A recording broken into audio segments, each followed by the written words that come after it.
ഇനി എന്താ ഉള്ളത്? അടുത്ത പങ്ക്തി ഏതാ? സ്പർശ ലക്ഷണം വരെ കഴിഞ്ഞില്ലേ? അപ്പോൾ അടുത്തത് രൂപാദി ചതുഷ്ടയം പൃഥിവ്യാം പാകജം അനിത്യം അനിത്യം ച അന്യത്ര അപാകജം നിത്യം അനിത്യം ച എന്നുണ്ട്. ഇതിന്റെ അർത്ഥം അറിയോ?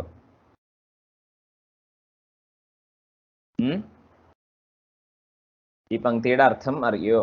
രൂപാദി ചതുഷ്ടയം പൃഥിവ്യാം പാകജം അനിത്യം ച അന്യത്ര അപാകജം നിത്യം അനിത്യം ച നിത്യഗതം നിത്യം അനിത്യഗതം അനിത്യം എന്ന്. ഈ പങ്ക്തിയുടെ അർത്ഥം നിശ്ചയുണ്ടോ ആർക്കെങ്കിലും? 4-5 റെക്കോർഡ് എന്ന് പറയുമ്പോ ഈ ഇതൊക്കെ വന്നിണ്ടാവൂലോ. ഉണ്ടായിരുന്നു, ഓർക്കണില്ല, കുറെ നാള് മുമ്പാ കേട്ടെ.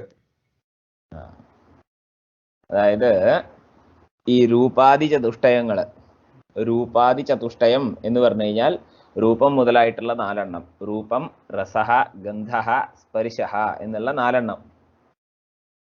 ഈ 4 വസ്തുക്കളും പൃഥിവ്യാദി പദാർത്ഥങ്ങളിലൊക്കെ ഉണ്ട്. അതായത് രൂപം എടുക്കുകയാണെന്നുണ്ടെങ്കിൽ പൃഥിവി ജല തേജോ വൃത്തിയാണ്. പൃഥിവിയിലുണ്ട്, ജലത്തിലുണ്ട്, തേജസ്സിലുണ്ട് രൂപം. രസം പൃഥിവിയിലും ജലത്തിലുമുണ്ട്. ഗന്ധം പൃഥിവിയിൽ മാത്രമേ ഉള്ളൂ. അതേപോലെ സ്പർശഹ എന്നുള്ളത് പൃഥിവിയില്, ജലത്തില്, തേജസ്സിലും വായുവിലും ഉണ്ട്. ഓക്കെ, അപ്പൊ രൂപാദി ചതുഷ്ടയം പൃഥിവ്യാം പാകജം അനിത്യം ച എന്നുണ്ട്. ഈ രൂപാദി ചതുഷ്ടയങ്ങൾ 4 എണ്ണവും പൃഥിവിയിലുണ്ട്. രൂപം, രസഹ, ഗന്ധഹ, സ്പർശഹ എന്നുള്ള 4 വസ്തുക്കൾ, 4 ഗുണങ്ങളും പൃഥിവിയിലുണ്ട്. ഈ 4 ഗുണങ്ങളും പൃഥിവിയില് അനിത്യമായിട്ടാണ് ഉള്ളത്. പാകജം അനിത്യം എന്ന്. അതായത് പൃഥിവിയില് ചൂടാക്കി കഴിഞ്ഞു കഴിഞ്ഞാൽ തേജസ് സംബന്ധം വരുമ്പോ, തേജസ്സിന്റെ സംബന്ധം വരുമ്പോ പൃഥിവിയിലുള്ള ഈ 4 ഗുണങ്ങൾ മാത്രം എന്താ പറയാ, മാറും. മനസ്സിലാവുന്നുണ്ടോ? ഉദാഹരണം വെച്ചിട്ട് പറയാ. മാങ്ങയുണ്ട്, അല്ലെങ്കിൽ ഒരു പഴമുണ്ട് എന്ന് വിചാരിക്കുക, പഴക്കൊല ഉണ്ട് എന്ന് വിചാരിക്കുക. പഴക്കൊല പച്ചയാണ് ഇപ്പോ. അപ്പം നമ്മളത് പഴുപ്പിക്കാൻ വേണ്ടിയിട്ട് എന്താ ചെയ്യുക? പുകയിട്ട് വെക്കുകയെന്ന് കേട്ടിട്ടുണ്ടോ? പുകയിട്ട് വെക്കുകയെന്ന് പറയും. അതായത് ഒരു റൂമിൽ പഴക്കൊല കെട്ടിത്തൂക്കിയിട്ട് ആ റൂമിന്റെ ഒരു ഭാഗത്ത് പുക, എന്തെങ്കിലും ഒരു വിറക്, എന്തെങ്കിലും ഒരു സാധനം കത്തിച്ച് പുകയിട്ട് വെക്കും, പുകയാക്കും. എന്നിട്ട് ഒരു 2 ദിവസമൊക്കെ ആകുമ്പോഴേക്കും അത് നല്ലോണം പഴുക്കും ആ പഴം. കേട്ടിട്ടുണ്ടോ ഇങ്ങനൊരു സംഭവം? എവിടെയെങ്കിലും കേട്ടിട്ടുണ്ടോ? ഇതേപോലെ മാമ്പഴം വൈക്കോലിന്റെ ഉള്ളിൽ വെക്കും. മാങ്ങ, പച്ചമാങ്ങ ആയിട്ടുള്ളതിനെ പഴുപ്പിക്കാൻ വേണ്ടിയിട്ട് വൈക്കോലിന്റെ ഉള്ളിൽ വെക്കും. ഇങ്ങനെയുള്ള സമ്പ്രദായങ്ങളുണ്ട്. അപ്പൊ ഇവിടെ എന്താ ഉണ്ടാവണേ നോക്കുള്ളൂ. ഈ പഴം എന്ന് പറയുന്ന ഒരു പൃഥിവിയാണല്ലോ. അപ്പോ ഈ പൃഥിവിയില് ഇപ്പൊ ഉള്ള രൂപം എന്താണ്? പച്ച കളറാണ്. അപ്പൊ രൂപം ഹരിതവർണ്ണമാണ്. അടുത്തത് എന്തായി? ടേസ്റ്റ് ഇപ്പൊ മധുരം ഇല്ല, വേറെന്തോ ഒരു ടേസ്റ്റ് ആണ്, ഒരു ചെറിയ ചവർപ്പ് പോലെയാണെന്ന് വിചാരിക്കുക ഇപ്പൊ തൽക്കാലം. അപ്പൊ വേറെന്തോ ഒരു ടേസ്റ്റ് ഉണ്ട്. നല്ല കട്ടിയാണ്, മൃദു അല്ലാത്ത ഒരു സ്പർശമാണ് ഇപ്പൊ ഉള്ളത്. അതേപോലെ എന്താണ് പിന്നെന്താ ബാക്കിയുള്ളത്? രൂപം, ഗന്ധം, സ്മെല്ലും എന്തെങ്കിലും ഒരു വ്യത്യാസം, പച്ചയായിട്ടുള്ള ഒരു മണാണെന്ന് വിചാരിക്കുക. ആണല്ലോ, ഇങ്ങനെ വിചാരിക്കാന്നല്ല, അങ്ങനെയാണ് ഇപ്പൊ ഉള്ളത്. അത് കഴിഞ്ഞിട്ട് ഈ പുകയിട്ട് വെക്കുമ്പോ ഈ പഴം ചൂടാവും.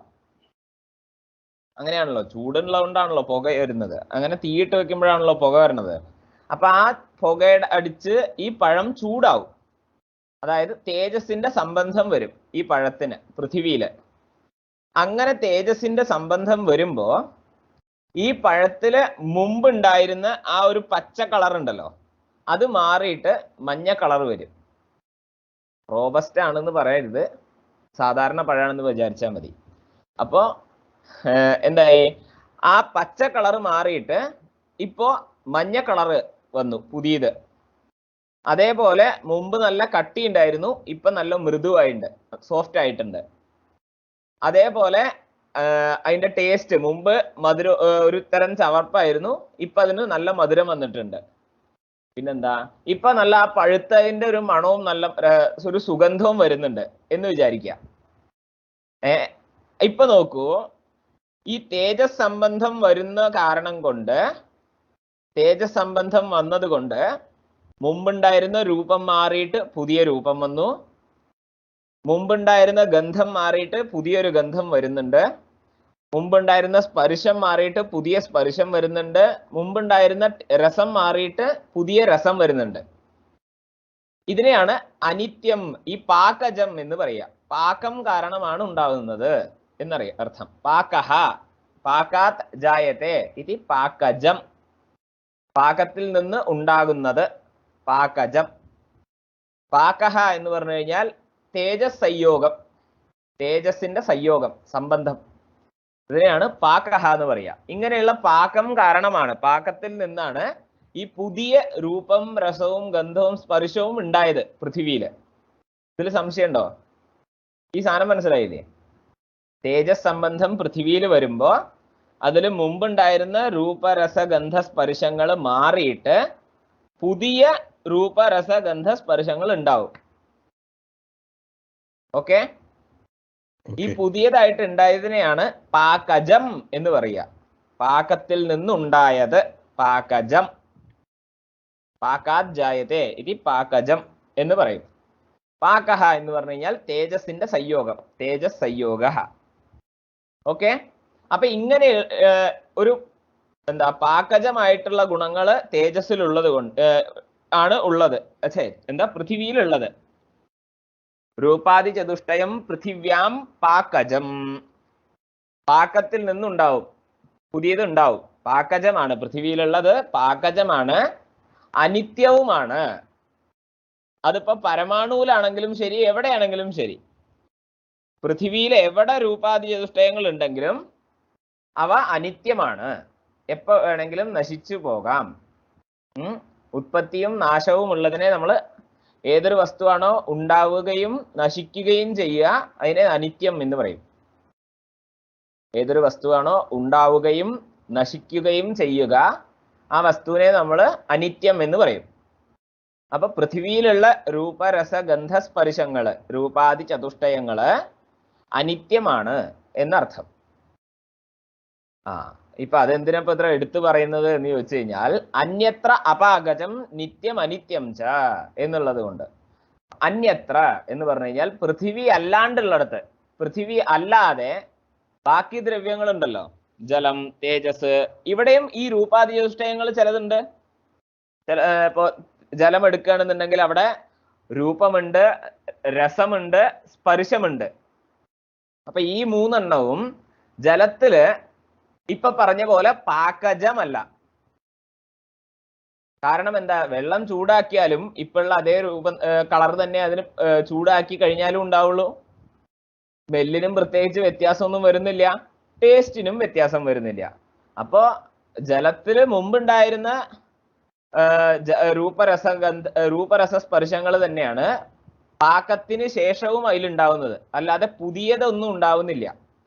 അതുകൊണ്ട് ഈ രൂപാദി ചതുഷ്ടയങ്ങള്, ചതുഷ്ടയം എന്ന് പറയുന്നു എങ്കിലും രൂപാദി ത്രയം, രൂപരസ സ്പർശം, ഈ മൂന്നെണ്ണേ ജലത്തിലുള്ളൂ. ഈ മൂന്നെണ്ണവും അനിത്യമല്ല, അതായത് പാകജമല്ല. അനിത്യമല്ല എന്നല്ല, പാകജമല്ല ജലം മുതലായ വസ്തുക്കളില്. മനസ്സിലായോ? പൃഥ്വിയില് ചൂട്, തേജസ് സംയോഗം വരുമ്പോ രൂപാദി ചതുഷ്ടയങ്ങൾ പുതിയത് ഉണ്ടാകും. അതുകൊണ്ട് പൃഥ്വിയിലുള്ള രൂപാദി ചതുഷ്ടയങ്ങൾ പാകജമാണ്. ജലം മുതലായിട്ടുള്ള ബാക്കിയുള്ള ദ്രവ്യങ്ങളിൽ ഒന്നും തേജസ് സംയോഗം ഉണ്ടായാലും പുതിയ രൂപാദികൾ ഉണ്ടാകുന്നില്ല. അതുകൊണ്ട് പൃഥ്വി അല്ലാത്ത ദ്രവ്യങ്ങളിൽ ഉള്ളതായിട്ടുള്ള ഈ രൂപാദികള് പാകജമല്ല. വ്യത്യാസം മനസ്സിലായോ? പാകജം, അപാകജം. ഞാൻ സ്പീഡിൽ പറഞ്ഞ പോലെ എനിക്ക് തോന്നി, അതുകൊണ്ടാ ചോദിക്കണത്. മനസ്സിലായി. അപ്പൊ പൃഥിവിയില് ഈ രൂപാധി ചതുഷ്ടയങ്ങള് പാകജമാണ്. പൃഥിവി അല്ലാണ്ടുള്ള ഒരു സ്ഥലത്തും പാകജമല്ല. പൃഥിവിയില് പാകജമായതുകൊണ്ട് അനിത്യമാണ് എപ്പോഴും. അത് പരമാണുവിലുള്ളതാണെങ്കിലും ശരി, അല്ലാണ്ട് കാര്യമായിട്ട് നമ്മളിപ്പോ കാണുന്ന വസ്തുക്കളിലുള്ളതാണെങ്കിലും ശരി, എല്ലായിടത്തും അനിത്യമാണ്. പക്ഷേ ജലം മുതലായ ദ്രവ്യങ്ങളില് പാകജമല്ലാത്തത് കൊണ്ട് നിത്യമായിട്ടുള്ള ജലത്തിലാണ് ഈ ഗുണങ്ങൾ ഉള്ളത് എങ്കിൽ അവർ നിത്യമാണ്, അനിത്യമായിട്ടുള്ളതിലാണ് ഉള്ളതെന്നുണ്ടെങ്കിൽ അനിത്യമാണ് എന്നെടുത്തോളണം. നമ്മൾ നിത്യദ്രവ്യങ്ങൾ എന്ന് പറഞ്ഞിട്ട് ആദ്യത്തെ ക്ലാസ്സിലോ രണ്ടാമത്തെ ക്ലാസ്സിലോ ഒറ്റ ഞാൻ പറയലുണ്ടായി. ഓർമ്മയുണ്ടോ ആർക്കെങ്കിലും നിത്യദ്രവ്യങ്ങൾ ഏതൊക്കെയാണെന്ന്? ഏതൊക്കെയാ? പൃഥ്വി, ജലം, തേജസ്, വായു എന്നിന്റെ പരമാണുക്കളും പിന്നെ ആകാശം, ആത്മ, മന. പൃഥിവ്യാദി ചതുഷ്ടയ പരമാണവഃ ആകാശാദി പഞ്ചകം ച. ഇവരാണ് നിത്യദ്രവ്യങ്ങളിൽ. അപ്പൊ ഇങ്ങനെയുള്ള നിത്യദ്രവ്യങ്ങളിൽ എവിടെയാണോ രൂപാദി ചതുഷ്ടയം ഉള്ളത്, എവിടെയാണോ ഉള്ളത് അവിടെ ഈ രൂപാദികളൊക്കെ നിത്യമായിരിക്കും. അതല്ലാതെ അനിത്യമായിട്ടുള്ള ദ്രവ്യങ്ങൾ ഉണ്ടല്ലോ, അതായത് ഇപ്പൊ എന്റെ ശരീരം, ഈ മൊബൈല്, ഈ മേശ, കസേര മുതലായ സാധനങ്ങള്, ഇതിലൊക്കെ ഉള്ളതായിട്ടുള്ള രൂപാദി ചതുഷ്ടയം അനിത്യമായിരിക്കും എന്നെടുത്തോളണം എന്നർത്ഥം. മനസ്സിലായോ? ഞാൻ ഇപ്പൊ അനിത്യദ്രവ്യം എന്നുള്ളതിന് ഉദാഹരണമായിട്ടാണ് ഈ കസേരയും മേശയൊക്കെ പറഞ്ഞത്. പക്ഷെ നമ്മളിപ്പോ എടുക്കേണ്ടത് എവിടെയാന്ന് വെച്ച് കഴിഞ്ഞാൽ ജലം മുതലായിട്ടുള്ള അനിത്യദ്രവ്യങ്ങളില്, പൃഥിവി അല്ലാത്ത അനിത്യദ്രവ്യങ്ങൾ ഏതൊക്കെയാണോ ഉള്ളത് അവിടെയുള്ളത് അനിത്യമായിരിക്കും ഗുണങ്ങള്. അതേസമയം ജലപരമാണുവില്, വായു പരമാണുവില്, തേജസ് പരമാണുവില് ഇവിടെയൊക്കെ ഉള്ള ഗുണങ്ങള് നിത്യമായിരിക്കും എന്നർത്ഥം. അത്രയേ ഉള്ളൂ. സാമാന്യമായിട്ട് ദ്രവ്യം നിത്യമാണെങ്കിൽ അതിലുള്ള ഗുണവും നിത്യമായിരിക്കും. ദ്രവ്യം അനിത്യമാണെങ്കിൽ അതിലുള്ള ഗുണവും അനിത്യമാണ്. ഇത് സാമാന്യമായിട്ടുള്ള ഒരു അംശം. പക്ഷെ പൃഥിവിയുടെ കാര്യത്തിൽ മാത്രം ചെറിയൊരു വ്യത്യാസമുണ്ട്. പൃഥിവിയിൽ മാത്രം ഈ രൂപാദി ചതുഷ്ടയങ്ങള്, രൂപം, രസം, ഗന്ധം, സ്പർശം, ഈ 4 സാധനം പാകജവുമാണ്, അനിത്യവുമാണ്. ഏത് സമയത്തും അനിത്യാണ്. ഇത് മാത്രം ഒരു വ്യത്യാസമുള്ളൂ. അത് കഴിഞ്ഞു. അടുത്തത് ഏകത്വാദി വ്യവഹാര ഹേതു സംഖ്യ. സംഖ്യ എന്നുള്ളത് സ്ത്രീലിംഗ ശബ്ദമാണ്. അപ്പൊ ഏകത്വാദി വ്യവഹാര ഹേതു സംഖ്യ എന്നുണ്ട്. അപ്പൊ എന്താ ഈ ലക്ഷണം? പറഞ്ഞോളൂ. ഇനി നിങ്ങൾ തന്നെ വീണ്ടും പറയണം. ഇന്നലെ 2 തവണ 2 ക്ലാസ്സിൽ ഞാൻ പറഞ്ഞിട്ടുണ്ട്. ഇനി 3ാമത്തെ ക്ലാസ് നിങ്ങൾ പറയാ. ഏകത്വാദി വ്യവഹാര ഹേതുത്വേ സതി അല്ല ഹേതുത്വം സംഖ്യ. ഹേതുത്വേ സതി ഹേതു സംഖ്യ എന്നല്ലേ ഉള്ളൂ. അപ്പൊ ഏകത്വാദി വ്യവഹാര ഹേതുത്വം അത്ര ആവശ്യം. ഏകത്വാദി വ്യവഹാര ഹേതുത്വം. ശരിയാ. ഞാൻ ഗുണം എന്നുള്ള ഗുണശബ്ദം ഓർമ്മയിൽ വന്നു, പണ്ടുണ്ടായിരുന്ന പോലത്തെ. 4 എണ്ണത്തിൽ ഗുണശബ്ദം വന്നപ്പോ 5ാമത്തേലും ഗുണശബ്ദം ഉണ്ടാവും എന്ന് വിചാരിച്ചു ഞാൻ. എന്റെ തെറ്റാണ്. ഏകത്വാദി വ്യവഹാര ഹേതു സംഖ്യ എന്നുണ്ട്. അപ്പൊ ഏകത്വാദി വ്യവഹാര ഹേതുത്വം സംഖ്യയുടെ ലക്ഷണം. ഒറ്റ ദളേ ഉള്ളൂ, അതുകൊണ്ട് ദളപ്രയോജനം ഒന്നുമില്ല. ഏകത്വാദി വ്യവഹാര എന്ന് പറഞ്ഞാൽ എന്താ? ജ്ഞാനജനക ശബ്ദപ്രയോഗ. ഓർമ്മയുണ്ട്. ജ്ഞാനജനക ശബ്ദപ്രയോഗ. അപ്പൊ ഏകത്വാദി വ്യവഹാര എന്ന് പറഞ്ഞാൽ എന്താ?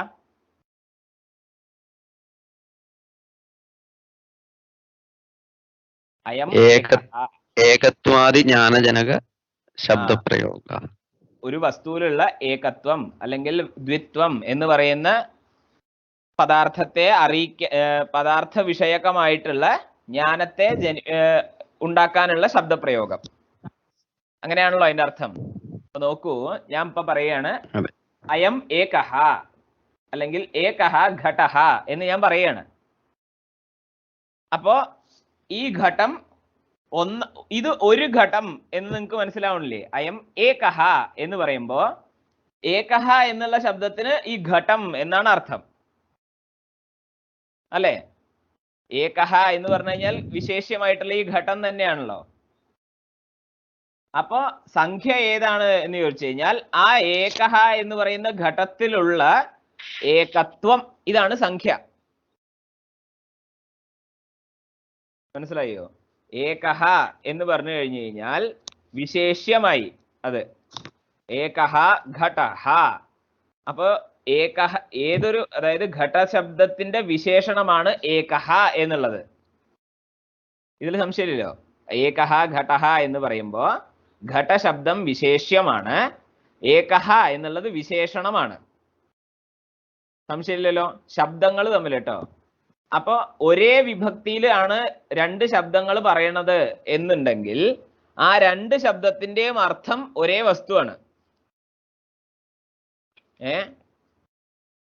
പേരല്ല എന്നുണ്ടെങ്കിൽ, ഇപ്പൊ വിശേഷണ വിശേഷ്യങ്ങള് പറയുന്ന സമയത്ത് ഏകഹ ഘടഹ എന്ന് പറയുമ്പോൾ ഏകഹ എന്ന് പറഞ്ഞാലും ആ ഘടം തന്നെയാണ് അർത്ഥം, ഘടഹ എന്ന് പറഞ്ഞാലും ആ ഘടം തന്നെയാണ് അർത്ഥം.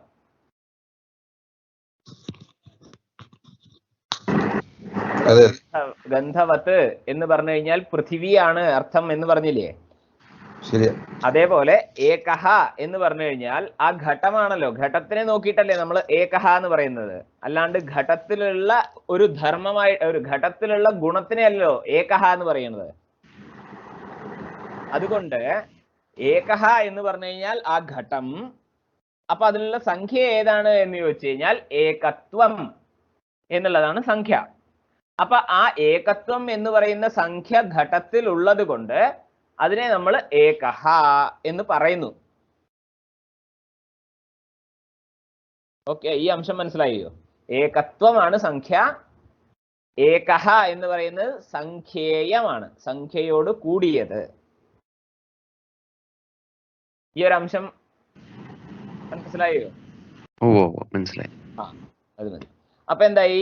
ഏകത്വാദി വ്യവഹാര ഹേതുഹു എന്ന് പറഞ്ഞു കഴിഞ്ഞു കഴിഞ്ഞാൽ ഒരു വസ്തുവില് ഏകത്വം അല്ലെങ്കിൽ ഒരു വസ്തുവില് ദ്വിത്വം എന്ന് പറയുന്ന സംഖ്യയുണ്ട് എന്ന് അറിയിക്കാൻ വേണ്ടിയിട്ടുള്ള ശബ്ദപ്രയോഗം, ഇതിനെയാണ് ഏകത്വാദി വ്യവഹാര ഹേതുഹു എന്ന്, ഏകത്വാദി വ്യവഹാര എന്ന് പറയാ. അപ്പൊ ആ വ്യവഹാരം എങ്ങനത്തെ ആയിരിക്കും? അയം ഏകഹ, ഇമൗ ദ്വൗ എന്നുള്ള വ്യവഹാരം. ഇങ്ങനെയുള്ള ഒരു വ്യവഹാരത്തിൽ നിന്നാണല്ലോ, ഇങ്ങനെയുള്ള ശബ്ദത്തിൽ നിന്നാണല്ലോ ആ വസ്തുവിൽ ഏകത്വം ഉണ്ട്. അപ്പൊ ആ ഏകത്വം എന്നുള്ള സംഖ്യാവിഷയകമായിട്ടുള്ള ജ്ഞാനം എനിക്കുണ്ടാവുന്നത്. അയം ഏകഹ എന്നുള്ളൊരു ശബ്ദം ഞാൻ പറയുമ്പോ കേൾക്കുന്ന ആൾക്ക് എന്താ അറിയാ? ആ വസ്തുവിൽ ഏകത്വം എന്ന് പറയുന്ന സംഖ്യ ഉണ്ട്. ഇമൗ ദ്വൗ എന്ന് പറഞ്ഞു കഴിഞ്ഞാൽ ഈ രണ്ട് വസ്തുക്കളിലും ദ്വിത്വം എന്ന് പറയുന്ന ഒരു സംഖ്യ ഉണ്ട് എന്നുള്ള ജ്ഞാനം ഉണ്ടാവില്ലേ? അപ്പോ അങ്ങനെ ജ്ഞാനം ഉണ്ടാവുന്നത് കൊണ്ട്, സംഖ്യാവിഷയകമായിട്ടുള്ള ജ്ഞാനം ഉണ്ടാവുന്നത് കൊണ്ട് അയം ഏകഹ ഇമൗ ദ്വൗ ഇങ്ങനത്തെ വാക്യങ്ങളെയാണ് ഏകത്വാദി വ്യവഹാരഃ എന്ന് പറയുക. താദൃശ വ്യവഹാരം പ്രതി ഹേതുർഭവതി ഏകത്വം. അങ്ങനെ അവിടെ ഒരു ആ വസ്തുവില് ഇപ്പൊ അയം ഏകഹ എന്ന് ഞാൻ പറയണമെന്നുണ്ടെങ്കിൽ ആ വസ്തുവില് ഏകത്വം എന്ന് പറയുന്ന ഒരു സംഖ്യ ഉണ്ടാവണമല്ലോ.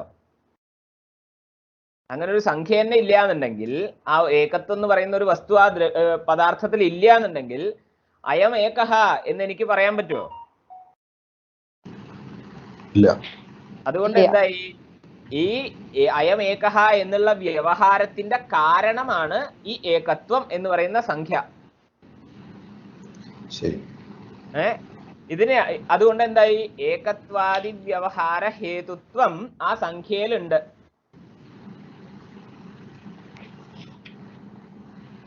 മനസ്സിലായോ? ഏകത്വാദി വ്യവഹാരത്തിന്റെ ഹേതുവാണ് സംഖ്യ എന്നുള്ളത് മനസ്സിലായി. അതുകൊണ്ട് ഏകത്വാദി വ്യവഹാര ഹേതുത്വം എന്ന് പറയുന്ന ലക്ഷണം ആ സംഖ്യയിലുണ്ട്. അത്രയുള്ളൂ. ലക്ഷ്യാസംഖ്യ ഏകത്വാദി വ്യവഹാര ഹേതുത്വം ലക്ഷണം. തത്ര ഏകത്വാദി വ്യവഹാരഃ നാമ അയം ഏകഃ ഇമൗ ദ്വൗ ഇത്യാദി വ്യവഹാരഃ. താദൃശ വ്യവഹാരം പ്രതി താദൃശ വസ്തുനിഷ്ഠ ഏകത്വം ദ്വിത്വം ഇതി സംഖ്യാ കാരണം ഭവതി, ഹേതുർഭവതി. ആ വസ്തുവിലുള്ള ഏകത്വം അല്ലെങ്കിൽ ഈ രണ്ട് വസ്തുക്കളിലുള്ള ദ്വിത്വം എന്ന് പറയുന്ന സംഖ്യ ഇങ്ങനെയുള്ള വ്യവഹാരത്തിന്റെ കാരണമാണ്. അതുകൊണ്ട് അതഃ ഏകത്വാദി വ്യവഹാര ഹേതുത്വം സംഖ്യായാം വർത്തത്തെ ഇതി ലക്ഷണ സമന്വയഃ. മനസ്സിലായോ?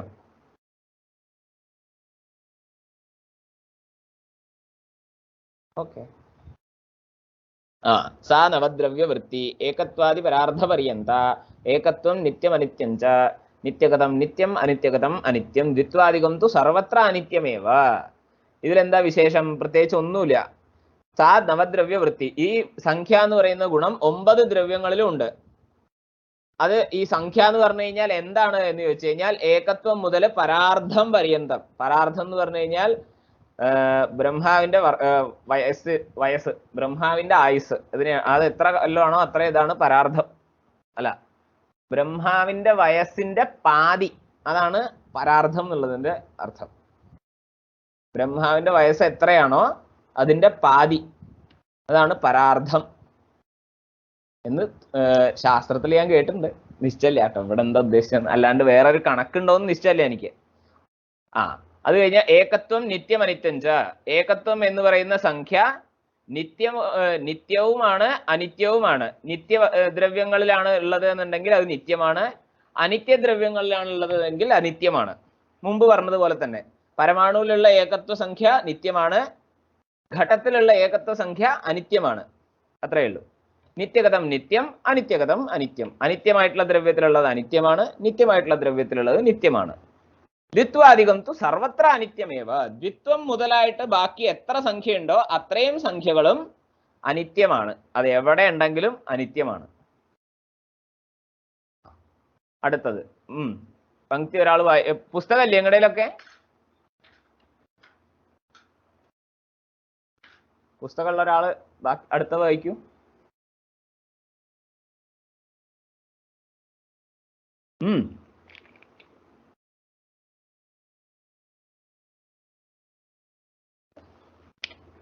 അത് ശരി, ആരും വായിക്കണില്ലേ? ഞാൻ തന്നെ വായിക്കാന്നാ. മാനവ്യവഹാര സാധാരണ കാരണം പരിമാണം.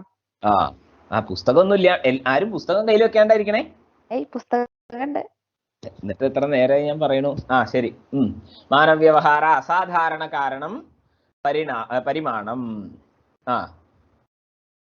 അതിന്റെ ലക്ഷണ നിർദ്ദേശം പറഞ്ഞു. ലക്ഷണം പറഞ്ഞോളൂ. എന്താണ് ലക്ഷ്യം, എന്താണ് ലക്ഷണം? ലക്ഷ്യം പരിമാണം, ലക്ഷണം മാനവ്യവഹാര സാധാരണ കാരണത്വം പരിമാണം. അല്ല, മാനവ്യവഹാര സാധാരണ കാരണത്വം. എന്താ ഈ ലക്ഷണം? സമന്വയിപ്പിക്കൂ. മാനം എന്ന് പറഞ്ഞാൽ എന്താ അർത്ഥം?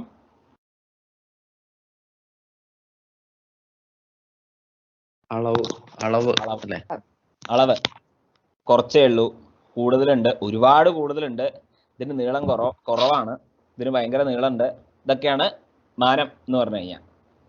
അണു, മഹത്, ദീർഘം, ഹ്രസ്വം എന്നുള്ള ഇതിനൊക്കെയാണ് അളവ് എന്ന് പറയുക. അണുത്വം ഇതേപോലെ, ഇതും ആദ്യം സംഖ്യയുടെ കാര്യത്തിൽ പറഞ്ഞ പോലെ തന്നെ അണു, മഹത്, ദീർഘം, ഹ്രസ്വം ചേതി എന്നാണ് അദ്ദേഹം പറഞ്ഞിട്ടുള്ളതെന്നുണ്ടെങ്കിലും അണുത്വം ആണ് സംഖ്യ. എന്താ പരിമാണം. മഹത്വം ആണ് പരിമാണം. കാരണം അതിലുള്ള ഒരു ഗുണത്തിനെയാണല്ലോ നമുക്ക് പറയേണ്ടത്.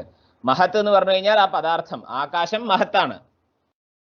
അപ്പോൾ ആകാശത്തിലെ പരിമാണം എന്താണ് എന്ന് ചോദിച്ചു കഴിഞ്ഞാൽ മഹത്വം എന്ന് പറയണം. ഇതേപോലെ എല്ലായിടത്തും അണു പരമാണു ആണ്, അപ്പൊ അത് അതിന്റെ പരിമാണം എന്താ? അണുത്വം. ഇതേപോലെ അണുത്വം, മഹത്വം, ഹ്രസ്വത്വം ഇതൊക്കെയാണ് പരിമാണങ്ങൾ. അപ്പൊ ഇങ്ങനത്തെ ഈ പരിമാണങ്ങളെ അറിയിക്കാൻ വേണ്ടിയിട്ടുള്ള വ്യവഹാരങ്ങളെ നമ്മൾ എന്ത് പറയും? മാനവ്യവഹാരങ്ങൾ എന്ന് പറയും.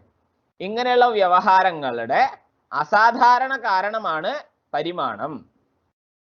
സാധാരണ കാരണത്വം എവിടെയാണ് വരണേന്നൊന്ന് നോക്കട്ടെ കേട്ടോ ഞാൻ. പരാപര വ്യവഹാര ശബ്ദ സർവവ്യവഹാര ഹേതുർഗുണോജ്ഞാനം വരണേ. കാരണത്വം തദ്ഭാവതി തത്പ്രകാരകം യഥാർത്ഥാനുഭവ തത്കാരണം ചതുർവിധം പ്രത്യക്ഷാനുമാനം ആര്യനിയത പൂർവവൃത്തി കാരണം. ഇപ്പൊ നോക്കൂ, അസാധാരണ കാരണം എന്ന് പറഞ്ഞു കഴിഞ്ഞാൽ എന്താണെന്ന് നോക്കുക. അത് ഞാൻ പറഞ്ഞുതരാം. തൽക്കാലം ഞാൻ എന്താണ് സാധനം എന്ന് പറഞ്ഞുതരാം. അത് കഴിഞ്ഞിട്ട് നമുക്ക് അതിന്റെ ലക്ഷണം പിന്നെ നോക്കാം. ഇപ്പൊ നോക്കിക്കോളൂ, ഒരു ഘടഹ എന്ന് പറഞ്ഞിട്ടുള്ള ഒരു പദാർത്ഥം എടുക്കുക. ഈ ഉണ്ടാവുന്ന വസ്തുവിനെയാണ് നമ്മൾ കാര്യം എന്ന് പറയുക. കുറച്ച് കാരണങ്ങളൊക്കെ എടുത്തിട്ട് നമ്മൾ ഒരു വസ്തു കുറച്ച് വസ്തുക്കളെ മണ്ണ്, അതേപോലെ മറ്റേ ചക്രം, ദണ്ഡഹ, ഇതൊക്കെ എടുത്തിട്ട് നമ്മൾ ഒരു കുടം ഉണ്ടാക്കുകയാണ്. അപ്പൊ ആ ഉണ്ടായി വരുന്ന ആ ഫലം ഉണ്ടല്ലോ, കുടം എന്ന് പറയുന്ന വസ്തു, ഇതിനെയാണ് നമ്മൾ കാര്യം എന്ന് പറയുക. ഈ കാര്യത്തിന് ഒരൊറ്റ കാരണേ ഉണ്ടാവുള്ളൂ എന്ന് നമുക്ക് പറയാൻ പറ്റില്ലല്ലോ. ഒരുപാട് കാരണങ്ങൾ ചേർന്നിട്ടാണല്ലോ ഈ ഒരു കാര്യത്തിനെ ഉണ്ടാക്കുക. കുറച്ചും കൂടി വ്യക്തമായിട്ട് പറയാം. ഒരു ഘടം എങ്ങനെ ഉണ്ടാക്കുക നിശ്ചയുണ്ടോ ആർക്കെങ്കിലും?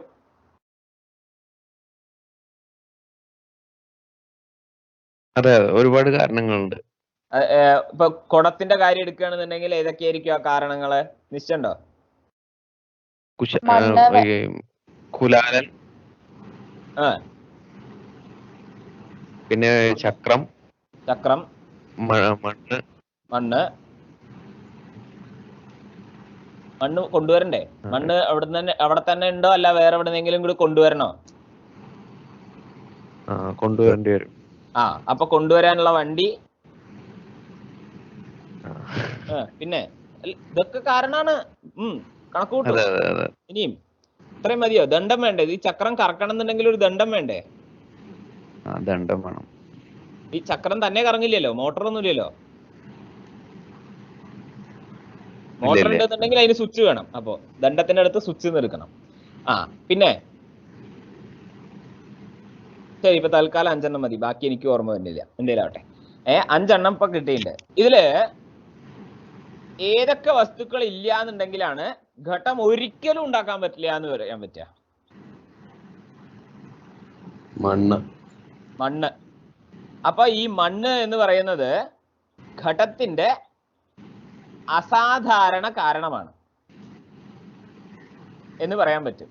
അതായത് ഈ മണ്ണുകൊണ്ട് ഘടമല്ലാതെ വേറൊന്നും ഉണ്ടാക്കാൻ പറ്റില്ല. ഒരു വസ്ത്രം ഉണ്ടാക്കാൻ പറ്റുമോ മണ്ണുകൊണ്ട്? ഏതൊരു വസ്തു കൊണ്ടാണോ നമ്മുടെ ഉദ്ദേശിക്കുന്ന ഈ ഒരു കാര്യമല്ലാതെ വേറെ ഒരു കാര്യവും ഉണ്ടാക്കാൻ പറ്റാത്തത്, അതിനെ നമ്മൾ അസാധാരണ കാരണം എന്ന് പറയും. അയ്യോ, മെയിൻ ആയിട്ടുള്ള 2-3 സാധനങ്ങൾ നമ്മൾ വിട്ടില്ലേ കാരണം എണ്ണേന്റെ കൂട്ടത്തില്. ഈശ്വരൻ ഇല്ലാന്നുണ്ടെങ്കിൽ ഇതൊക്കെ നടക്കുവോ?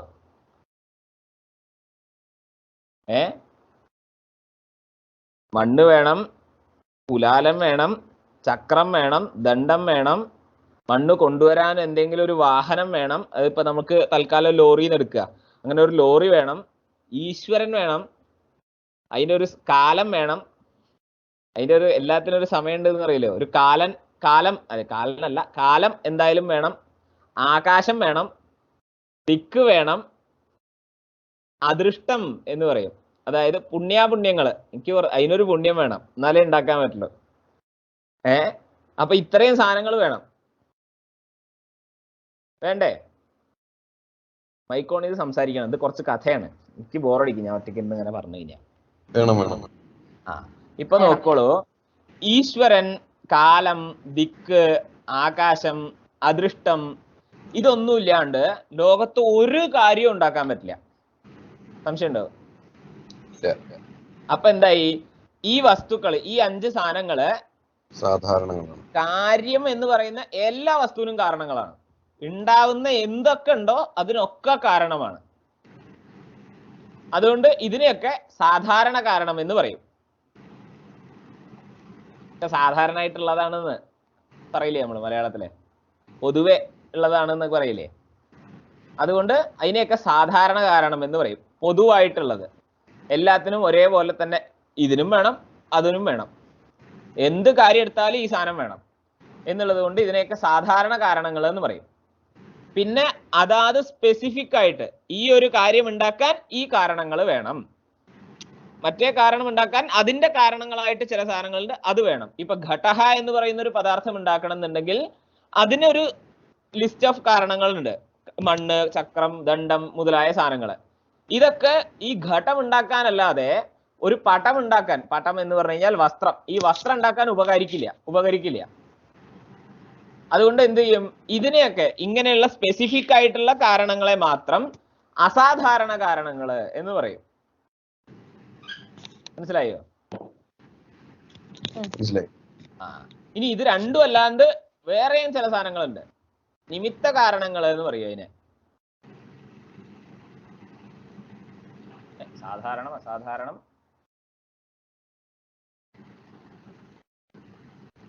അത് മതി. സാധാരണം അസാധാരണം ഇത്രയും മതി. നിമിത്ത കാരണം വേറെയാണ് വരുന്നത്. അത് സമവായി അസമവായി നിമിത്തമാണ്. അവിടെയാണ് അത്. അപ്പൊ നോക്കാം. അതിപ്പോ പറഞ്ഞാൽ ശരിയാവില്ല. അതിന്റെ ആ ലക്ഷണം പറയുക തന്നെ വേണം. അതുകൊണ്ട് അതിപ്പോ തൽക്കാലം വേണ്ട. അപ്പൊ സാധാരണം അസാധാരണം ഈ സാധനം മനസ്സിലായില്ലേ? ഇനി ഇവിടെ നോക്കൂ. മാനവ്യവഹാര അസാധാരണ കാരണം പരിമാണം എന്നുണ്ട്. അപ്പൊ എന്തായി? മാനവ്യവഹാര അസാധാരണ കാരണത്വം എന്നുള്ളത് കിട്ടി. മാനം എന്ന് പറഞ്ഞു കഴിഞ്ഞാൽ അണുത്വം, മഹത്വം, ദീർഘത്വം, ഹ്രസ്വത്വം മുതലായ അളവുകൾ. ഇതിനെയാണ് മാനം എന്ന് പറയുക. ഇതിനെ അറിയിക്കാൻ വേണ്ടിയിട്ടുള്ള ശബ്ദപ്രയോഗങ്ങൾ അയം അണുഹു, ഇതം മഹത്, അയം മഹാൻ, അയം ദീർഘഃ, അയം ഹ്രസ്വഃ എന്നുള്ള മുതലായ എന്തൊക്കെ വ്യവഹാരങ്ങളുണ്ടോ ഇതൊക്കെ. ഇങ്ങനെയുള്ള വ്യവഹാരങ്ങളുടെ അസാധാരണ കാരണമാണ് എന്ത്? ഈ മാനം എന്ന് പറയുന്ന പരിമാണം, അളവുകൾ. അതുകൊണ്ട് മാനവ്യവഹാര അസാധാരണ കാരണത്വം എന്ന് പറയുന്ന ധർമ്മം ഈ പരിമാണങ്ങളിലുണ്ട്. അതുകൊണ്ട് ലക്ഷണ സമന്വയം ചെയ്യാൻ സാധിക്കും. ലക്ഷ്യം പരിമാണം, ലക്ഷണം മാനവ്യവഹാര അസാധാരണ കാരണത്വം. മാനവ്യവഹാരഃ നാമ അയം ദീർഘഃ, അയം ഹ്രസ്വഃ, ഇദം മഹത്, ഇദം അണു ഇത്യാദി വ്യവഹാരഃ. ഏതാദൃശ വ്യവഹാര അസാധാരണ കാരണം ഭവതി പരിമാണം, അണുത്വം, മഹത്വം ഇത്യാദി പരിമാണം. അതഃ മാനവ്യവഹാര അസാധാരണ കാരണത്വം അണുത്വേ, മഹത്വേ ഇത്യാദി പരിമാണേഷു വർത്തത്തെ. പരിമാണങ്ങളിലുണ്ട്. ഇത് സമന്വയഃ.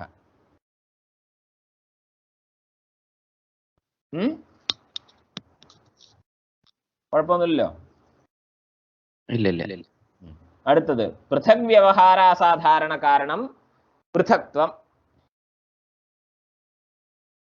ഈ പൃഥക്ത്വം എന്ന് പറഞ്ഞു കഴിഞ്ഞാൽ എന്താണെന്ന് അറിയോ?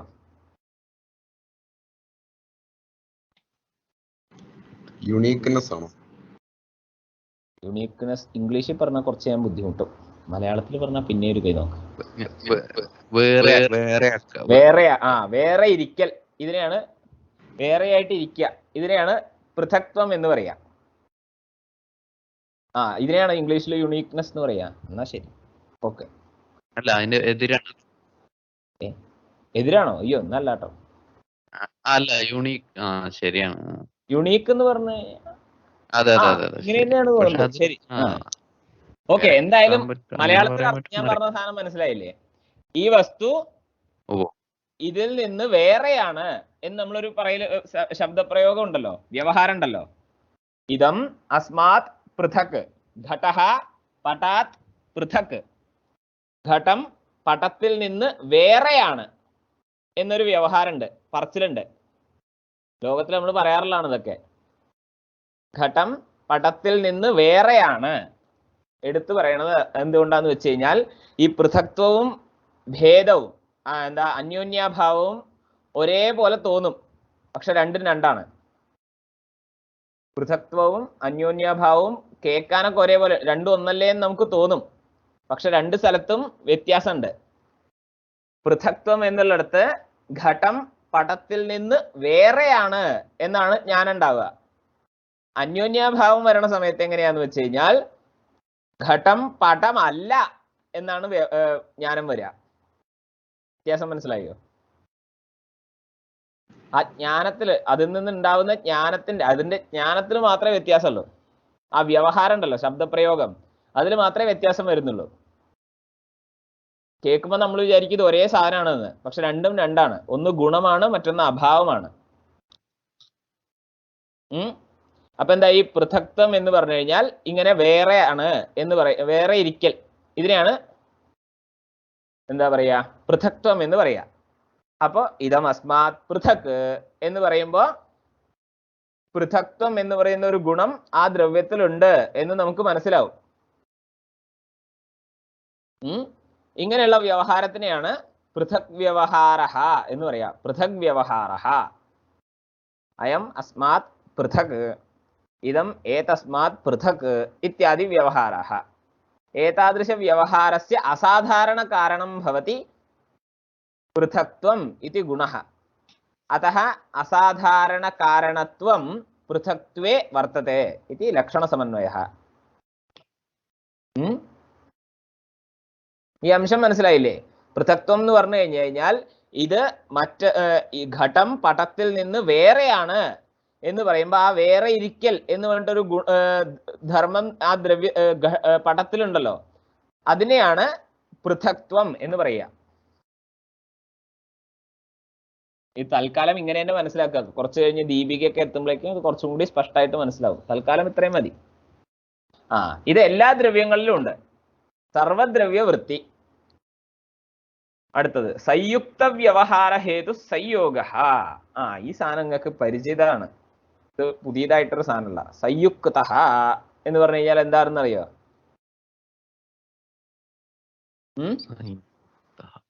സംയോഗ സംബന്ധം കൊണ്ട് ഉണ്ട് എന്നർത്ഥം.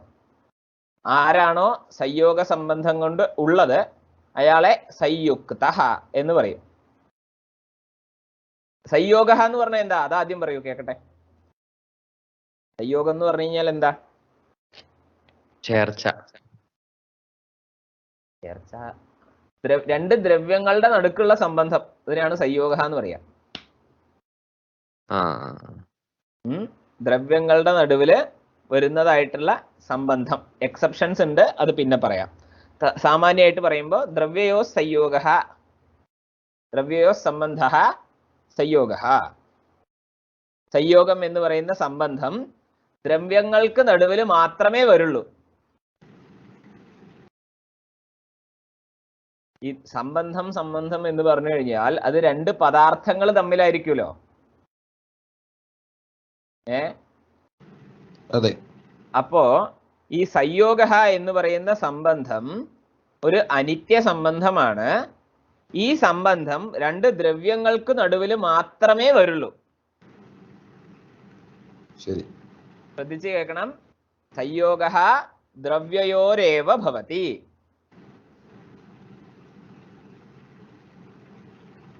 സംയോഗ ദ്രവ്യയോഹോ ഏവ ഭവതി. രണ്ട് ദ്രവ്യങ്ങൾ തമ്മിൽ മാത്രമേ സംയോഗം വരുള്ളൂ. ഇത് മഹേശ്വരന്റെ അടുത്തിട്ട് നിങ്ങൾ അനുവാദം ചെയ്യുകയാണെന്നുണ്ടെങ്കിൽ, അല്ലെങ്കിൽ എവിടെയെങ്കിലും ഒരു വാക്യാർത്ഥത്തിന്റെ സമയത്ത് പറയുകയാണെന്നുണ്ടെങ്കിൽ ആരെങ്കിലും ചോദിക്കാൻ സാധ്യതയുണ്ട്.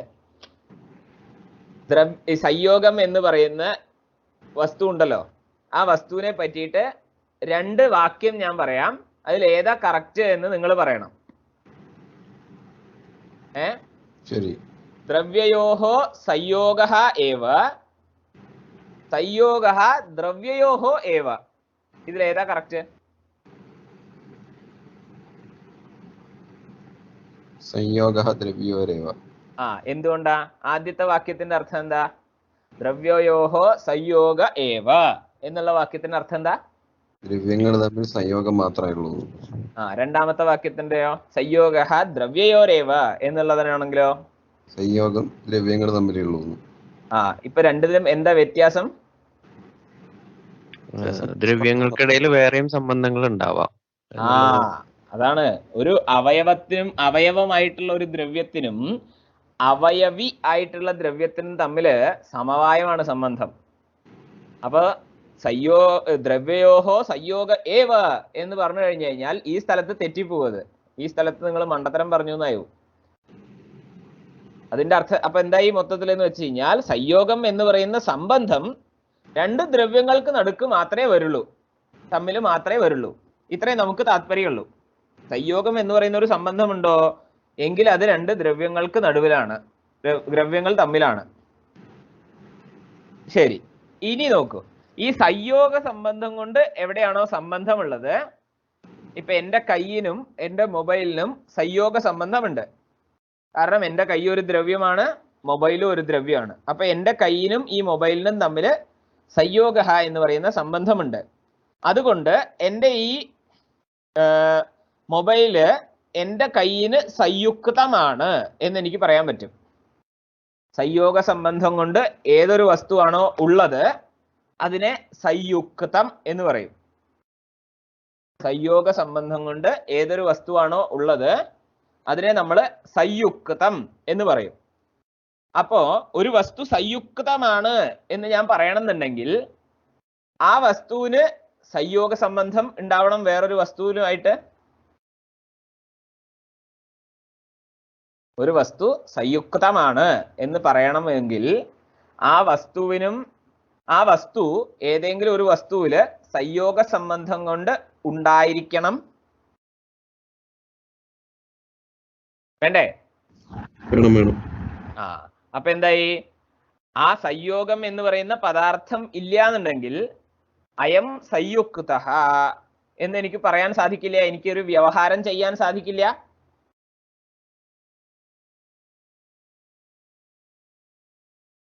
പറ്റില്ലല്ലോ. സംയോഗ എന്ന് പറയുന്ന ഒരു വസ്തു ഇല്ലായിരുന്നു എന്നുണ്ടെങ്കിൽ അയം സംയുക്ത എന്നുള്ള ഒരു വ്യവഹാരം എനിക്ക് ചെയ്യാൻ പറ്റുമോ? അതുകൊണ്ട് എന്തായി? സംയുക്ത വ്യവഹാര ഹേതു എന്നല്ലേ ഉള്ളൂ. സംയുക്ത വ്യവഹാര ഹേതുത്വം ഈ സംയോഗത്തിലുണ്ട് എന്ന് പറയാൻ പറ്റും. അപ്പൊ സംയുക്ത വ്യവഹാര ഹേതുത്വം സംയോഗസ്യ ലക്ഷണം. അത്രയേ ഉള്ളൂ. അയം സംയുക്ത എന്നുള്ള അയം സംയുക്ത, ഘടഃ സംയുക്ത, പടഃ സംയുക്ത, ഇങ്ങനെയുള്ള വ്യവഹാരങ്ങളെയാണ് സംയുക്ത വ്യവഹാര എന്ന് പറയുക. അങ്ങനെയുള്ള സംയുക്ത വ്യവഹാരത്തിന്റെ കാരണമാണ് സംയോഗ എന്നുള്ളത് കൊണ്ട് സംയുക്ത വ്യവഹാര ഹേതുത്വം എന്ന് പറയുന്ന ലക്ഷണം സംയോഗത്തിലുണ്ട്. ഇന്ന് ലക്ഷണ സമന്വയം ചെയ്യാം. അപ്പൊ അടുത്തത് അതിന്റെ ഇതൊക്കെ എളുപ്പമാണ്. നിങ്ങൾ ജസ്റ്റ് ഇത്രയും ദിവസം കേട്ടതുപോലെ തന്നെ ഇതിങ്ങോട്ട് പറയാ. എത്ര നേരം എങ്ങനെ പറയാ? സംയോഗനാശകഃ ഗുണഃ വിഭാഗഃ. ഇവിടെ എങ്ങനെയാ ലക്ഷണം പറയണ്ടേ?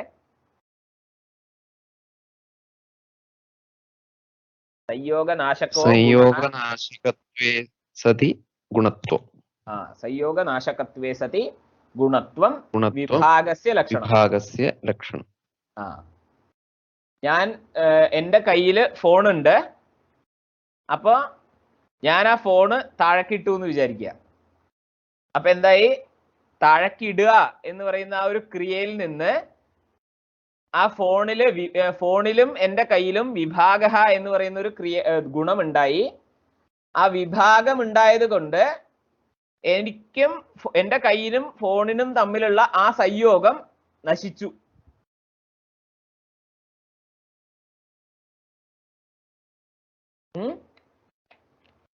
ഫോണ് താഴത്ത് വെക്കുക അല്ലെങ്കിൽ താഴത്തേക്ക് ഇടുക എന്നുള്ളൊരു ക്രിയ ഞാൻ ചെയ്തു.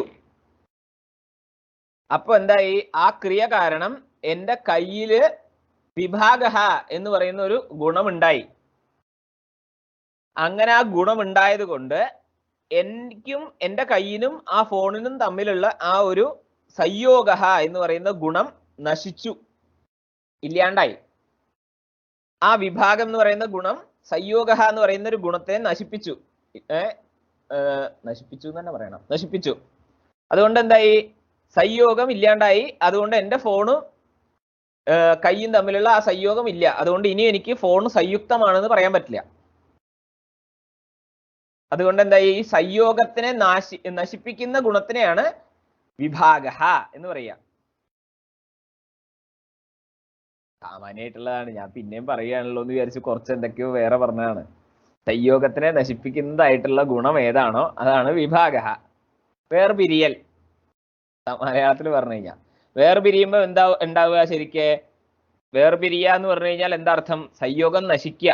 എൻ്റെ കയ്യിലും ആ ഫോണിനും തമ്മിലുള്ള സംയോഗം നശിക്കുക. അപ്പൊ ആ സംയോഗം നശിപ്പിക്കാൻ ഏതൊരു ഗുണമാണോ കാരണമായിട്ടുള്ളത് അതിനെയാണ് നമ്മൾ വിഭാഗ എന്ന് പറയുക. യഥാ മമ ഹസ്തേ വിഭാഗഃ ഇതി ഗുണഃ ഉത്പദ്യത്തെ തദാ ഹസ്ത ഘട സംയോഗഃ നശ്യതി ഇതി കൃത്വാ സംയോഗ നാശകത്വം വിഭാഗേ വർത്തത്തെ.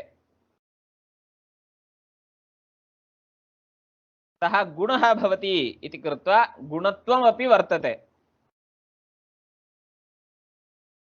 വിഭാഗം ഉണ്ടായാൽ സംയോഗം നശിക്കും എന്നുള്ളത് കൊണ്ട് വിഭാഗം എന്ന് പറയുന്ന ഗുണത്തില് സംയോഗ നാശകത്വം എന്ന് പറയുന്ന ആദ്യത്തെ ദളമുണ്ട്. ഗുണമായതുകൊണ്ട് ഗുണത്വം എന്നുള്ള രണ്ടാമത്തെ ദളവുമുണ്ട്.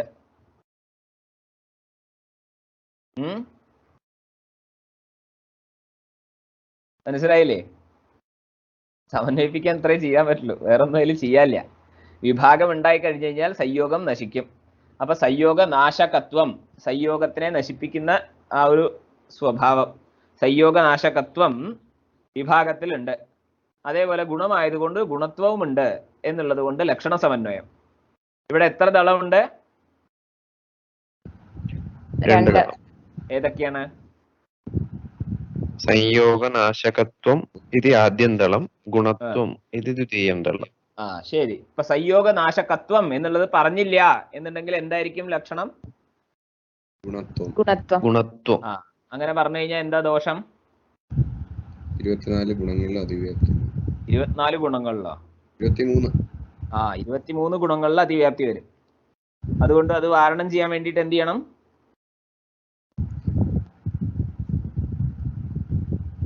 എന്താ ചെയ്യണ്ടേ? വാരണം ചെയ്യാൻ സംയോഗ നാശകത്വം എന്നുള്ള ആദ്യത്തെ തലം നിവേശിപ്പിക്കണം. നിവേശിപ്പിച്ചു കഴിഞ്ഞാൽ ബാക്കിയുള്ള ഗുണങ്ങളിൽ അതിവ്യാപ്തി വരുമോ? എന്തുകൊണ്ടാ? സംയോഗനാശകത്വം ഇല്ലാത്തതുകൊണ്ട്. ബാക്കിയുള്ള ഗുണങ്ങൾ സംയോഗത്തിനെ നശിപ്പിക്കണില്ല, അതുകൊണ്ട്. അത്രേ ഉള്ളൂ. ശരി. അപ്പൊ സംയോഗ നാശകത്വം എന്ന് മാത്രം പറഞ്ഞു കഴിഞ്ഞാലോ? സംയോഗ നാശകത്വം എന്ന് മാത്രം പറയുകയാണെങ്കിലോ? വിഭാഗജാതിയിലും വിഭാഗാഭാവത്തിലും. ഞാൻ വിചാരിച്ചു അത് പറയുന്നത്. നമ്മൾ അത് പറഞ്ഞത് ഏന ഇന്ദ്രിയേണ യത് ഗൃഹ്യത്തെ തന്നിഷ്ഠാജാതി തദഭാവശ്ച തേനൈവ ഇന്ദ്രിയേണ ഗൃഹ്യത്തെ എന്നുള്ള നിയമം ഉള്ളത് കൊണ്ടാണ്. ഈ വിഭാഗജാതി വിഭാഗ അഭാവവും എന്താ സംയോഗത്തിനെ നശിപ്പിക്കണില്ല. സംയോഗ വിഭാഗത്തിന്റെ അഭാവം ഉണ്ട് എന്നുണ്ടെങ്കിൽ സംയോഗം എന്തായാലും ഉണ്ടാവും. അപ്പൊ വിഭാഗത്തിന്റെ അഭാവ സംയോഗത്തിനെ നശിപ്പിക്കണില്ല. അതേപോലെ വിഭാഗത്വ ജാതിയും സംയോഗത്തിനെ നശിപ്പിക്കണില്ല.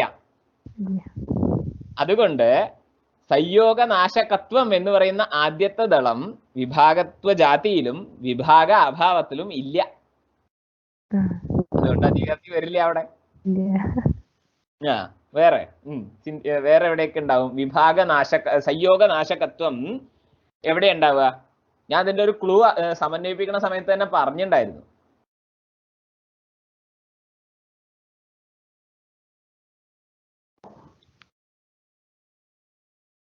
ഞാൻ സമന്വയിപ്പിച്ചത് എങ്ങനെയാന്ന് ഓർമ്മയുണ്ടോ? ഞാൻ ഇപ്പൊ ഒരു 5 മിനിറ്റ് മുമ്പ് സമന്വയിപ്പിച്ചല്ലോ. അത് ഞാൻ എങ്ങനെയാ മലയാളത്തിൽ പറഞ്ഞത്? എനിക്കും എന്റെ കയ്യിനും ഫോണിനും സംയോഗ എന്ന് പറഞ്ഞിട്ടൊരു സംബന്ധമുണ്ട്. ഈ ഫോണ് ഞാൻ താഴത്ത് വെക്കുക എന്നുള്ളൊരു ക്രിയ ചെയ്തപ്പോ എന്റെ കയ്യില് വിഭാഗ എന്ന് പറയുന്ന ഒരു ഗുണം ഉണ്ടായി. ആ വിഭാഗ എന്ന് പറയുന്ന ഗുണം ആ സംയോഗത്തിനെ നശിപ്പിച്ചു എന്നല്ലേ ഞാൻ പറഞ്ഞത്? അപ്പോ ഈ വിഭാഗം ഉണ്ടാവാനും ഒരു ക്രിയ വേണമല്ലോ. വിഭാഗം എന്ന് പറയുന്ന ഗുണം ഉണ്ടാവാൻ ഒരു ക്രിയ വേണം. ആ ക്രിയ സംയോഗത്തിന്റെ നാശത്തിന് കാരണമാണെന്ന് പറയാൻ പറ്റൂലോ?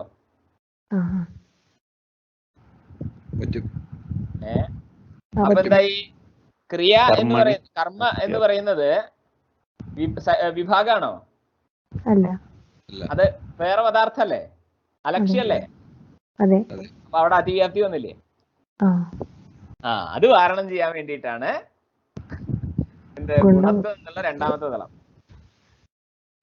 സംയോഗ നാശകത്വം വിഭാഗജനക ക്രിയായാം വർത്തത്തെ.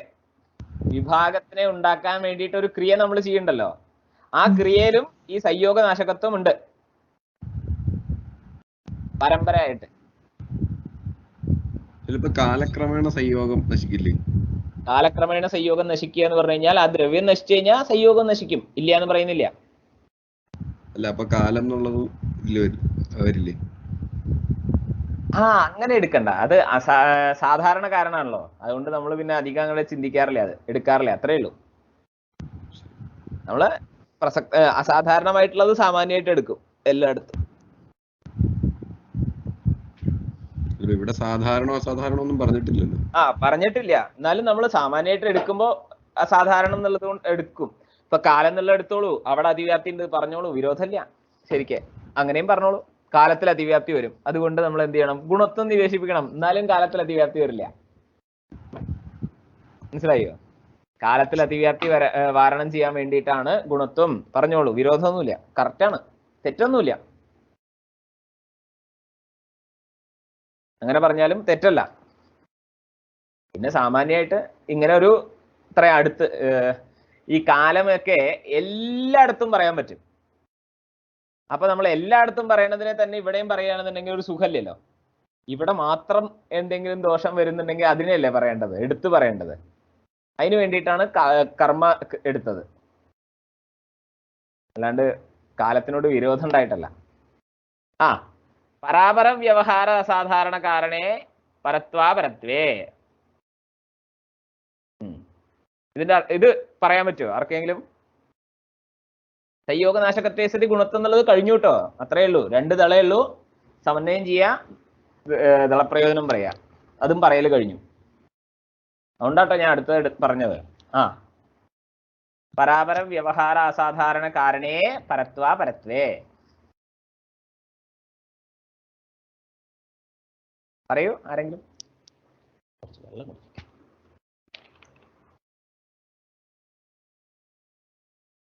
അവിടെ ലക്ഷ്യം 2 ഉണ്ട്, പരത്വം അപരത്വം. ഓക്കെ. ലക്ഷണോ?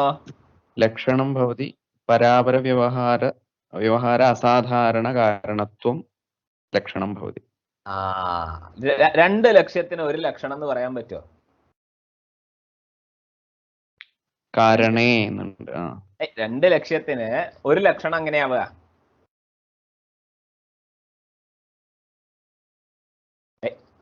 ഏട്ടൻ ഇപ്പൊ ആ പരത്വാപരത്വേ എന്നുള്ളിടത്ത് 2 ലക്ഷ്യമുണ്ട് എന്നെങ്ങനെയാ പറഞ്ഞത്? ദ്വിവചന പ്രയോഗമുള്ളത് കൊണ്ടല്ലേ? അതെ അതെ അതെ. അപ്പൊ എന്ത് കിട്ടി? പരത്വം എന്നൊരു ലക്ഷ്യം, അപരത്വം എന്ന് മറ്റൊരു ലക്ഷ്യം എന്ന് കിട്ടി. അതെ അതെ. ഇതേപോലെ പരാപര വ്യവഹാര അസാധാരണ കാരണേ എന്നും ദ്വിവചനം തന്നെയാണല്ലോ. അതെ അതെ അതെ. അപ്പൊ നമ്മൾ എന്ത് ചെയ്യണം? പരവ്യവഹാര അസാധാരണ കാരണത്വം, അപരവ്യവഹാര അസാധാരണ കാരണത്വം എന്ന് 2 പറയാൻ പറ്റും. പരവ്യവഹാര അസാധാരണ കാരണത്വം ച അപരവ്യവഹാര അസാധാരണ കാരണത്വം ച പരാപര വ്യവഹാര അസാധാരണ കാരണത്വേ. അങ്ങനെയാണ് വിഗ്രഹം ചെയ്യേണ്ടത്.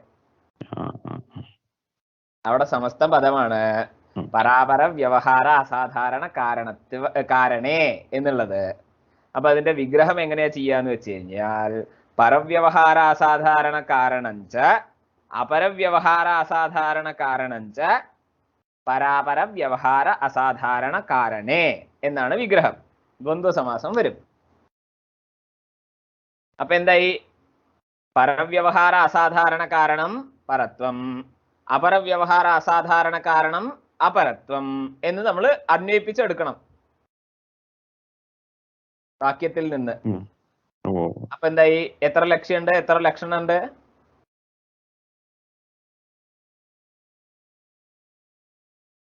2 ലക്ഷണം 2 ലക്ഷ്യം. ഏതൊക്കെയാ ലക്ഷ്യങ്ങള്? പരത്വം ച അപരത്വം ച. ലക്ഷണങ്ങളോ? പരവ്യവഹാര സാധാരണ കാരണത്വം, അപരവ്യവഹാര സാധാരണ കാരണത്വം. ഈ പരവ്യവഹാര അസാധാരണ കാരണത്വം എന്നുള്ള ലക്ഷണം ഏത് ലക്ഷ്യത്തിന്റെയാണ്? പരത്വസ്യ. അപരവ്യവഹാര അസാധാരണ കാരണത്വോ? അപരത്വസ്യ. ആയില്ലേ? അയം പരഹ, എന്റെ ഏട്ടൻ ജ്യേഷ്ഠ മതപേക്ഷയാ പരഹ, എന്നെക്കാൾ ഒരുപാട് കാലം ജീവിച്ചിട്ടുള്ള ആളാണ്. ഇതിനെ ഒരുപാട് കാലം ജീവിച്ചിട്ടുള്ള ആളെയും അല്ലെങ്കിൽ ഒരുപാട് ദൂരത്തുള്ള ആളെയും നമ്മൾ പരഹ എന്ന് പറയും. അതേപോലെ അടുത്തുള്ള ആളെയും അല്ലെങ്കിൽ കുറവ് ദൂരത്ത് കുറച്ച് അടുത്തുള്ള ആളെയും അതേപോലെ നമ്മളെക്കാളും താഴെ പ്രായം നമ്മളെക്കാളും വയസ്സ് കുറവുള്ള ആൾക്കാരെയും നമ്മൾ അപരഹ എന്ന് പറയും. ഇപ്പൊ ഉദാഹരണം ഇപ്പൊ ഇതില് ആരപ്പ എന്നെക്കാളും മൂത്ത ആളുള്ളത്? ജ്യോത്സ്ന മതപേക്ഷയാ പര എന്ന് പറയാൻ പറ്റും.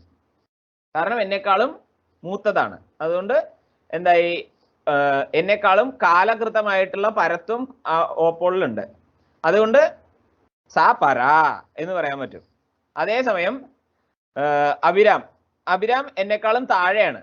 അതുകൊണ്ട് അയാള് സഹ അപരഹ എന്ന് നമ്മൾ പറയാൻ പറ്റും. കാരണം എന്നെക്കാളും കുറവ് ഞാൻ എന്നുള്ള ഒരു വസ്തുവിനെ അപേക്ഷിച്ച് കൂടുതൽ കാലം ഉണ്ടായിട്ടുണ്ട്, കുറവ് ഈ അഭിരാം ഉണ്ടായിട്ടുണ്ട്. അതുകൊണ്ട് ഒരാള് പരഹ, ആരാണോ കൂടുതൽ കാലം ഉണ്ടായിട്ടുള്ളത് അയാളെ നമ്മൾ പരഹ എന്ന് പറയും.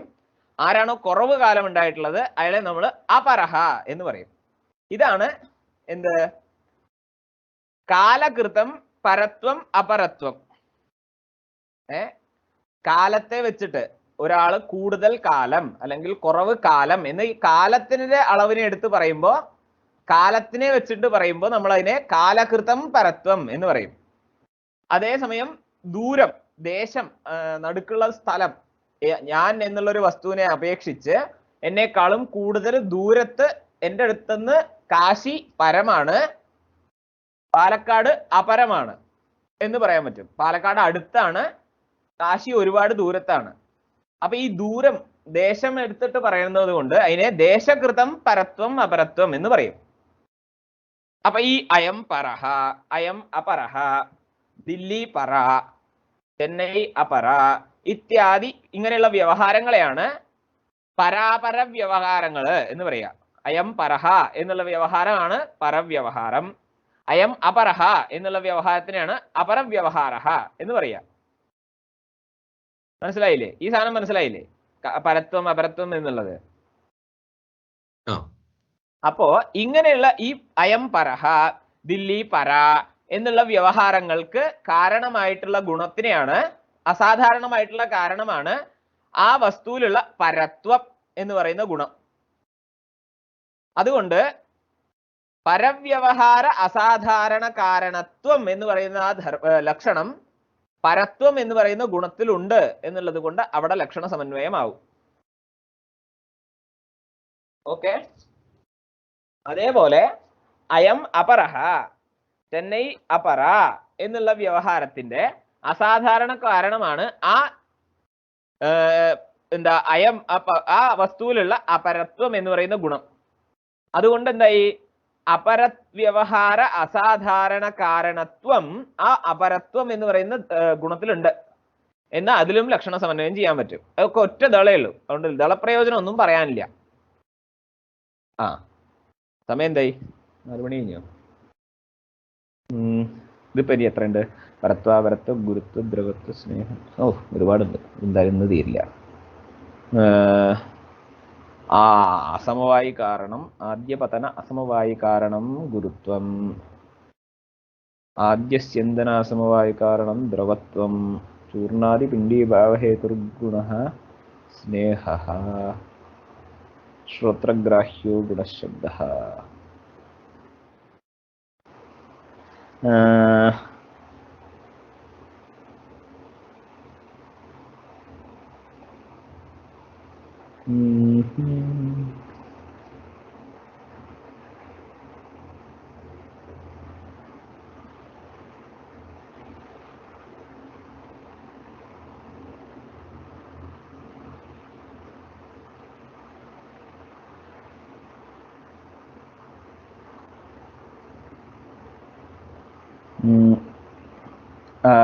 നമുക്കിവിടെ നിർത്താം, നാളെ നോക്കാം ബാക്കി. കാരണം ഇനിയിപ്പോ എന്തായാലും അസമവായി കാരണം ആദ്യ ഗുരുത്വം ദ്രവത്വം ഒക്കെയാണ്. അതും ഇതേപോലെ തന്നെ കുറച്ച് പറയാനുണ്ട്. അപ്പൊ നാളെ ആവാം. ഓക്കെ.